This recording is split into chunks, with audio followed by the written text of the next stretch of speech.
What's up, Silver Boys TV? Yan tayo eh. Yan tayo sa mga katoksika na yan eh. Na pag nabuking tayo sa mga fake news natin, sa mga kasinungalingan natin, eh magagaslight tayo. Mali yun. Mali yun. Nabuking ka ni Silver Boys TV na hindi ka nagsasabi ng totoo. Sabi mo, 2019, isang beses lang lumaro yung boy tune-up. Ngayon, kinorek ka, ang maganda na sana inamin mo eh. Inamin mo na sana. Ano yung pangit? Ano yung toxicity na yan? Ang pangit, eh sinabi mo pa, sorry sa mga perfect dyan. Di ba? Sorry naman, no, nagagaslighting ka pa, yan ang mali. Tanggalin natin sa isipan natin ang mga katoksikan ganyan. Kapag may marunong o may nag-correct sa atin, may mas marunong pa sa atin, eh magdadahilan tayo. Hindi ganun, man up. Diba, stand up and admit that you committed mistakes. Ganun dapat tayo eh. Diba? Ganun tayo mga idol. Kaya nga nandito tayo sa Glenford Fitness Boxing Gym. Tingnan niyo yan, senior citizen na yan, nagbubuhat pa. Diba?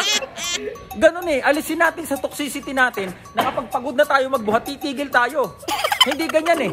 Diba? Hindi pa naman tayo nagkakasakit. Wala pa namang nababaling mga kalamnan sa atin, mga kasukasuan. Huwag ganun. Diba? Nagagalit yung traps ko eh. Ganun tayo eh. Bago lahat, po-promote ko lang yung new single ni Kimo, Nasunog. Stream nyo na yan sa mga streaming platform. Yan tayo eh. Diba? Boom, boom, boom. Pau salud. Huwag tayong ganyan. Katoksikan yan eh. Diba? Katoksikan yan ganyan. Diba? Kagaya yan. Porket cool down na tayo, maganang bubuhatin natin. Itigil natin yung mga ganyang katoksikan na kapag cool down na tayo o pagod na tayo, magaan lang ang bubuhatin natin eh. Wala tayong makakating yan eh. Diba? Tingnan mo to. Hindi naman lalaban, nagaganyan pa. Akala mo talaga, diba? Itigil natin yung mga ganyang katoksikan, boom, boom, boom. Tanggapin natin na nagkamali tayo. Huwag natin kakaila sa tao dahil kailanman hindi naging kahihiyan ang pagtanggap ng kamalian. Diba? At next time kasi, magtatanong ka, par. Diba? Amen. Magtatanong ka, hindi mo alam. Tanungin niya. Magtanong ka dahil sabi ng Biblia, huwag higit sa bagay na nasusulat.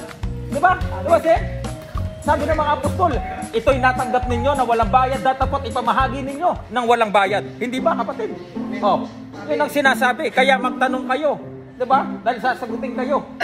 Diba? At walang labis, walang kulang. Ayan. Yun. Magtanong kayo. Ikaw na nga yung gumamit. Ako, lahat ng stock knowledge ko sa boxing, hindi pa ako nag-ano. Ano tawag doon, sir? Yung visual aid. Ikaw nag-visual aid ka na, pinakita mo na, hindi mo pa inatras yung sa 2019. 'Di ba?